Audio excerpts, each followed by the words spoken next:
രാവിലെ ഞാൻ ഫേസ്ബുക്കിൽ ഒരു വാർത്ത കണ്ടു. കുറെ ദിവസമായി കണ്ടു. ഇന്നും വെറുതെ വാർത്തകളിലൂടെ കണ്ണോടിക്കുമ്പോ കണ്ടു. അങ്ങകലെയോ കേരളത്തിന്റെ അങ്ങേയറ്റത്ത് സ്വന്തം മകളുടെ കല്യാണത്തിന് ബാങ്കിൽ നിന്ന് ലോൺ എടുത്ത് അവസാനം കുടുംബനാഥന്റെ മരണത്തോടത് തിരിച്ചടയ്ക്കാൻ കഴിയാതെ പലിശ കൂടിയിട്ട് സ്വന്തം വീട്ടിൽ നിന്ന് ജപ്തിയായി വെളിയിലിറങ്ങി വീടിന്റെ മുറ്റത്ത് മക്കളെയും പെൺമക്കളെയും കെട്ടിപ്പിടിച്ച് മടയത്തും വെയിലത്തും കിടന്ന പ്രാഥമിക ആവശ്യം പോലും നിർവഹിക്കാൻ കഴിയാതെ കടന്നുപോയൊരു കുടുംബം.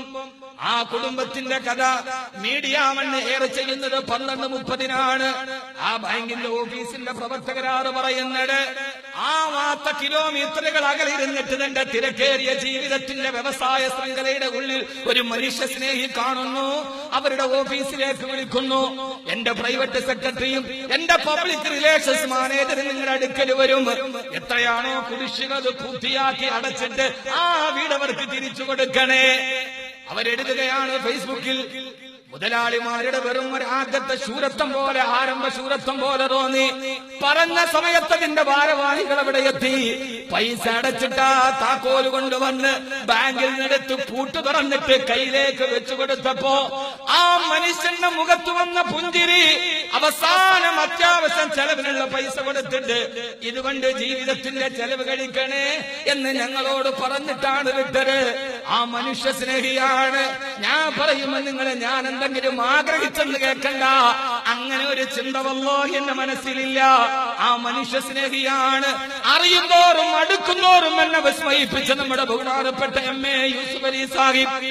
എത്രയെത്ര മനുഷ്യത്വത്തിന്റെ കഥകൾ സഹോദരങ്ങളെ. അല്ലാഹു തന്നാലല്ലാതെ നമുക്ക് സ്വീകരിക്കാൻ കഴിയില്ല. അല്ലാഹു അദ്ദേഹത്തിന് ആഫിയത്തും ആരോഗ്യവും കൊടുക്കട്ടെ.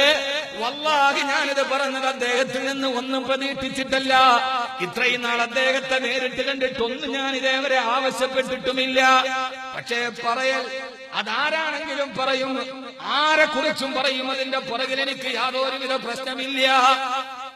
അങ്ങനെ ആവണം. അത്രയൊക്കെ നമുക്ക് കഴിഞ്ഞില്ലെങ്കിലും നമ്മുടെ അയൽപക്കത്തുകാരന്റെ വീട്ടിൽ പോയിട്ട് നീ ഇന്ന് ഭക്ഷണം കഴിച്ചോന്നൊന്ന് ചോദിക്കാനെങ്കില്ല മനസ്സെങ്കിലും നമുക്ക് വേണ്ട. ഇതാണ് റമളാൻ. അള്ളാഹു നമുക്ക് ബോധം തരട്ടെ. ഞാനിതെന്തെങ്കിലും ആഗ്രഹിച്ചിട്ട് പറഞ്ഞാൽ കരുതണ്ട. അങ്ങനെ കരുതിയായിട്ട് കുഴപ്പമില്ല. ഇന്നീ വാർത്ത ഫേസ്ബുക്കിൽ കണ്ടപ്പോ ആ വാർത്തയ്ക്ക് കമന്റ് ചെയ്ത ആളുകളുണ്ട്. ധാരാളം ഹൈന്ദവ ക്രൈസ്തവ സഹോദരങ്ങൾ അദ്ദേഹത്തെ അഭിനന്ദിച്ചുകൊണ്ട് ഒരു ജോൺസൺ എന്ന് പറയുന്ന ആളെ കമന്റ് എഴുതിയത്, ദൈവത്തിന് പല മുഖങ്ങളുണ്ട്, ആ മുഖങ്ങളിൽ ഒന്ന് താങ്കളാണ്. അദ്ദേഹത്തിന്റെ വിശ്വാസപ്രകാരം പറഞ്ഞ. പക്ഷെ അതിനകത്ത് വന്ന ആകെ കുറെ മുസ്ലിങ്ങളുടെ കമന്റിൽ ഒരാൾ കമന്റ് ചെയ്ത് കോപ്പ അമേരിക്കയുടെ ലിസ്റ്റ് അവൻ അയച്ചു കൊടുത്തതിനകത്ത്. ഞാൻ വെറുതെ പോലെ നിങ്ങൾ എടുത്തു നോക്കി, അതിലൊക്കെ നോക്കുന്ന ആളാണ്.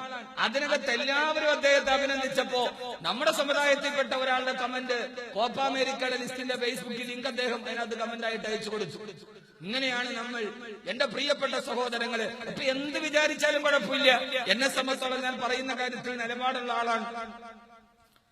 പിണറായി വിജയൻ മുഖ്യമന്ത്രിയായപ്പോ ഞാൻ അതിനു മുമ്പ് ഒരു 2 വർഷം മുമ്പ് ഞാൻ അദ്ദേഹത്തിന്റെ സദസ്സിൽ പ്രസംഗിച്ചിട്ടുണ്ട്. ഒരു കാര്യത്തിൽ എനിക്ക് അദ്ദേഹത്തോട് ബഹുമാനമുണ്ട്. പറഞ്ഞ കാര്യത്തിൽ അങ്ങനെ തന്നെ നിലനിൽക്കുന്ന ആളാണ്. തിരുത്തി പറയില്ല. അത് കേട്ടപ്പോ ആരോ പറഞ്ഞ ഇനിയിപ്പോ അങ്ങോട്ട് ചാഞ്ഞാൽ മതി. ആയിക്കോട്ടെ.